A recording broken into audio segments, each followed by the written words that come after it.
bersama saya Miss Ash di eTution. So hari ini saya ingin sambung pengajaran sistem peredaran darah manusia, tetapi topik yang saya bincangkan hari ini adalah tekanan darah dan juga kadar denyutan nadi. Okey, dan saya akan selitkan juga tentang kesihatan jantung kita. Okey, so first saya akan terangkan tentang tekanan darah. Okey, tekanan darah mempunyai dua bacaan, iaitu sistolik dan diastolik. Okey, apa itu sistolik? Sistolik adalah bacaan apabila atrium mengepam darah ke ventricle. Itu adalah keadaan sistolik ataupun kita panggil keadaan sistol. Apabila atrium mengepam darah ke ventricle. Untuk bacaan diastolik pula adalah apabila ventricle dia mengepam darah ke aorta dan juga arteri pulmonary. Maksudnya ketika dia mengepam darah keluar daripada jantung. Untuk mengira tekanan darah, kita boleh menggunakan mesin iaitu sphygmomanometer. Macam tongue twister kan? Sphygmomanometer. So tekanan darah, unit yang kita guna adalah milimeter mercury. Unit kita guna milimeter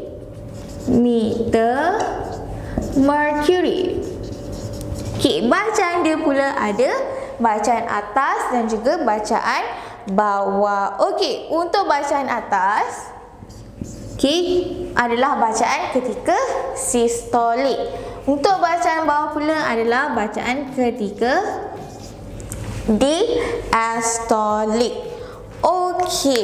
So tekanan darah juga kita boleh ukur untuk sama ada kita ada tekanan darah rendah ataupun tinggi. Biasanya tekanan darah tinggi adalah antara 120 hingga 129 untuk bacaan sistolik, dan bacaan diastolik pula adalah bawah 90. Tetapi untuk tekanan darah tinggi, bacaan dia pula adalah 130 ke atas untuk sistolik. Untuk diastolik pula 90 ke atas. Saya nak tanya, kenapa jantung kita berbunyi lep-dap, lep-dap? Dia berdegup lep-dap, lep-dap. Lep-dap ni, bunyi lep adalah ketika injak tricuspid dan bicuspid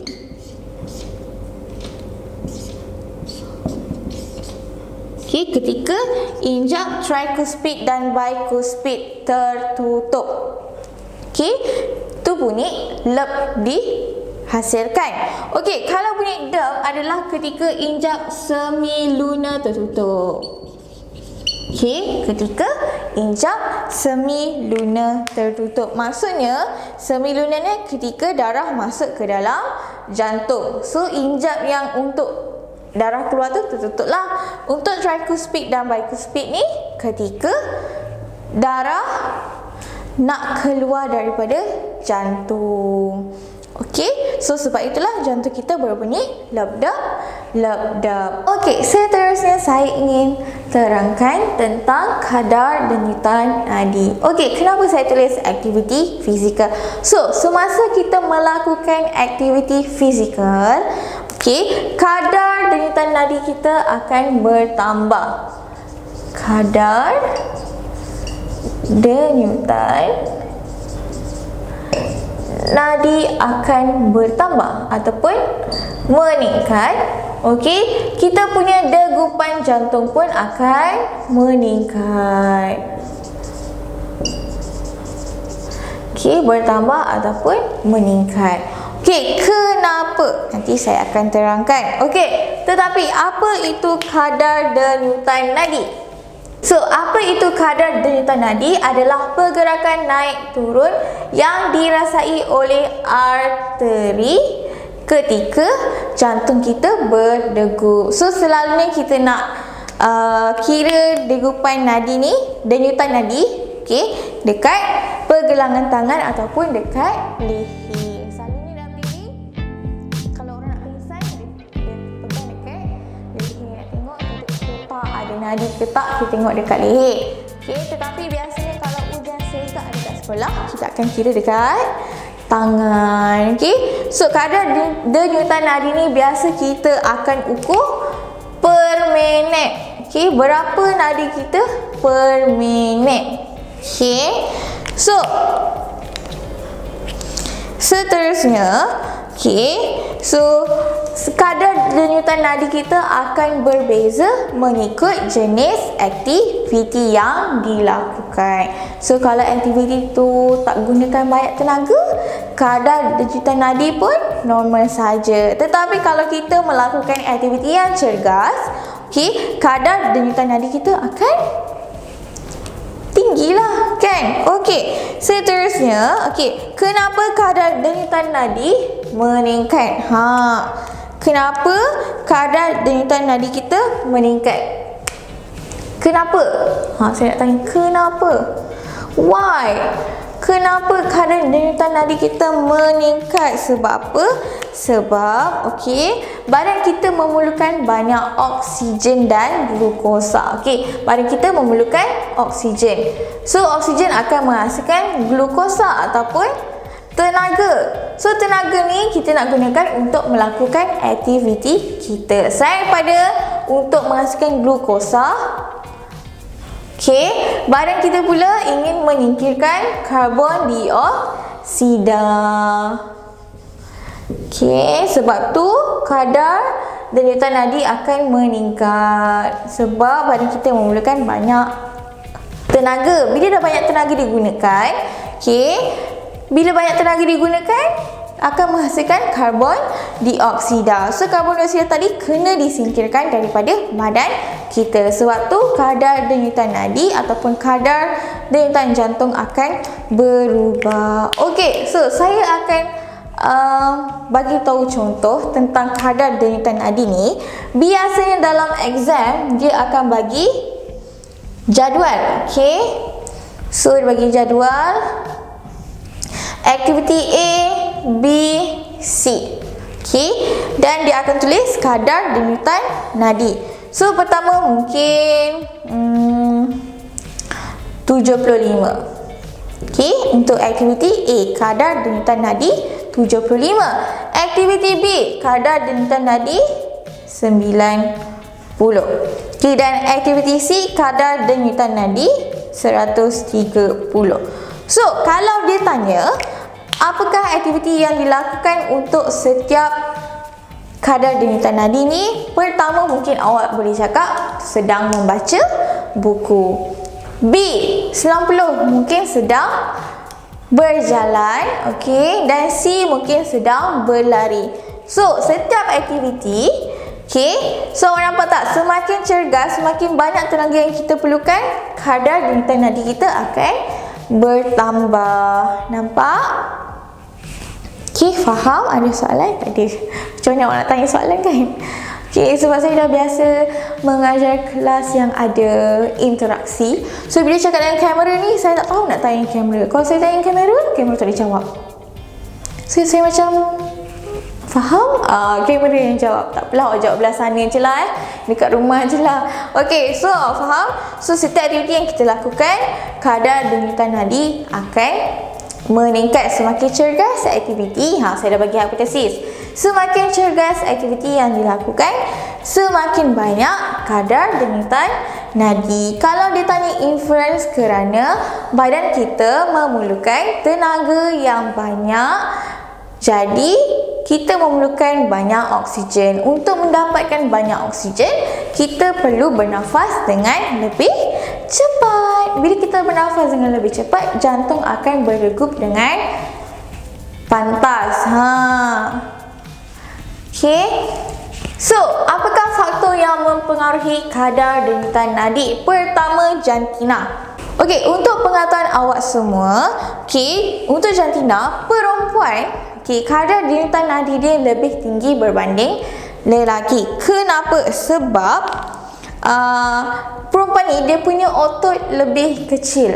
So bila otot lebih kecil, dia memerlukan lebih banyak pengepaman, lebih banyak tenaga untuk mengepam darah ke seluruh badan.